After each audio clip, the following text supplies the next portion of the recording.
And now I want to talk about some of the resources that I've been using for quite some time.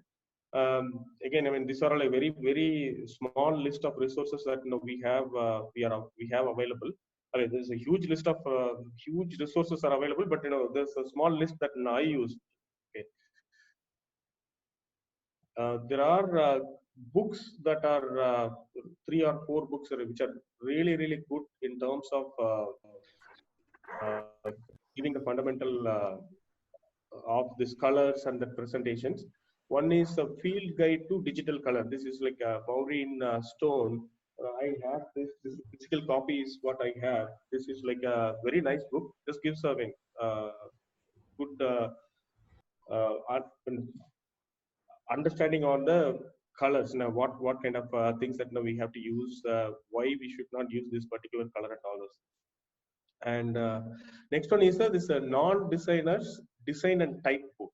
Okay, this is also an excellent book that's available. I mean, probably the physical copy would be better because you will be able to see the colors in. And the next one is this is another book called Now You See It. This is a little big book, but it's more of a little more for the technical presentations. Where we have a lot of data that has to be presented in like the bar charts and pie charts or any of this kind of presentations that we can use it.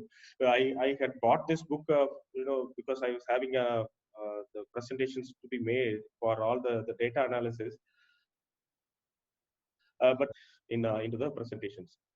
And this another book by Nancy Duarte, which is specifically on the slides, which is called Slideology.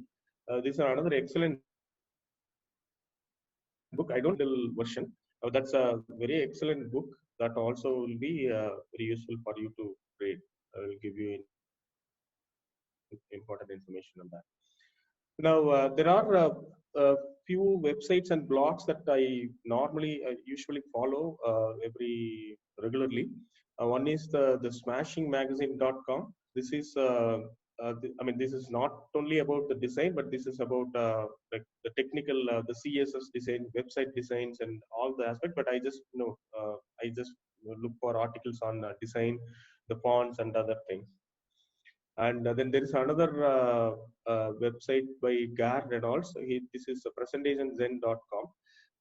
He has written a lot of books also in the same topic. And I mean, this is in addition to the slide presentation and then conveying the messages through short and effectively in visual forms. He gives a lot of tips on presenting also. And another one is the Canva. Canva is the tool that we have. I mean, this is a design tool that you have, but they also have a very nice collection of articles on the design. They also talk about different typesets and other things. And then there is another website, learn.g2.com. This is also gives a lot of information, a lot of very interesting details about the design. Okay. And these inputs that what we see from these articles, we can take it to our slides. And then I mean, see, our internet has a lot of free high definition images which we can use for our presentations. This Unsplash is one such website which has like plenty of. It's all like we call it as common creative license. When you all you have to do is that we just have to put the reference for the creator. A lot of people take pictures and then they post it, and many of them are like very high quality, and then they are I mean, at least we will be able to use them for our presentation. And Pixabay also has free pictures that are available, high definition pictures. And Pexels has videos also. The high definition videos also are available, which we can make use of for our presentations. If we have to highlight some text or create some impact.